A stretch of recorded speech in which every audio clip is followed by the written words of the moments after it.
Channel है उसको subscribe करना है आपको।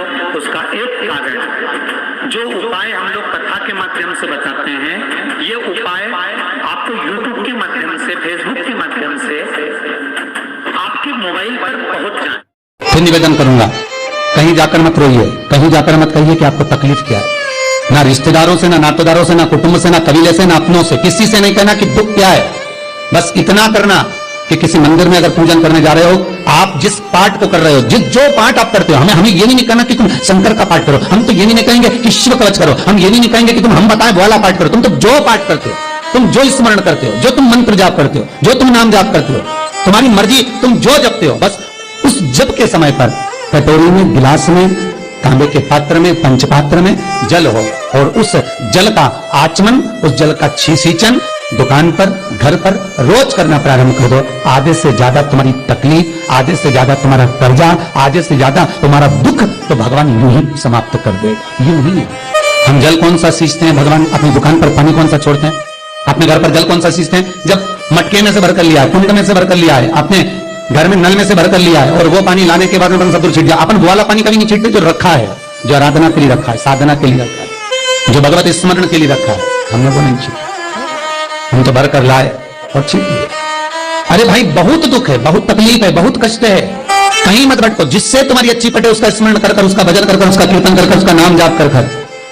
हम तो ये भी कहते हैं कि तुम जो भजन कर सकते हो, तुम जो स्मरण कर सकते हो, तुम्हारी चित्तवृत्ति में जो आता हो तुम वो करना।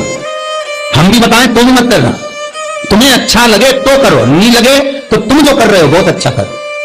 तुम इसको जब तुम्हारा जपना, तुम्हारा स्मरण करना, तुम्हारी भक्ति का भाव प्रकट करना, बस दिल से, मन से, जो तुम्हारे मन में आ जाए भगवान को वो कह दो, भगवान से वो जाकर निवेदन कर दो, भगवान उसे स्वीकार कर। तो शास्त्र कहता है कि जिस दिन आपका व्रत है उस दिन एक काम जरूर करना कि भगवान का मंत्र जाप कर कर, भगवान का स्मरण कर कर, कटोरी में जल लेकर, पात्र में जो जल रखा हो, पूजन पाठ करते समय, स्मरण करते समय वो जल का पान अवश्य करें। क्या होता है जल का पान करने से?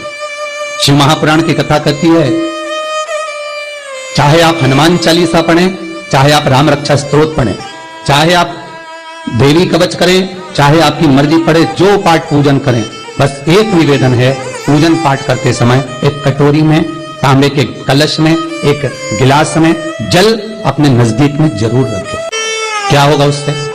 आप जितना पाठ करेंगे, आप जितना पूजन कर रहे हैं, आप जितनी आराधना कर रहे हैं, आप जितनी साधना कर रहे हैं, आप जितना तप कर रहे हैं, आप जितना हनुमान चालीसा, दुर्गा चालीसा, राम रक्षा स्तोत्र, यमुना अष्टक, गोवर्धन चालीसा, जो भी आप जप रहे हैं, जो भी आप सर्वोत्तम जी का पाठ कर रहे हैं, आप जिस भी पाठ को कर रहे हैं, उस पाठ को करते समय अगर जल तुम्हारे पास में रखा हुआ है तो तुमने जब पाठ किया तो उसका जो तात्विक अंश है वो जल के अंदर जाएगा और वो जल जब हम ग्रहण करेंगे तो हमारा जीवन आनंदित हो जाए। पहले के संतों को उठाकर देखिए, पहले के साधुओं को उठाकर देखिए, पहले के तपस्वियों को उठाकर देखिए।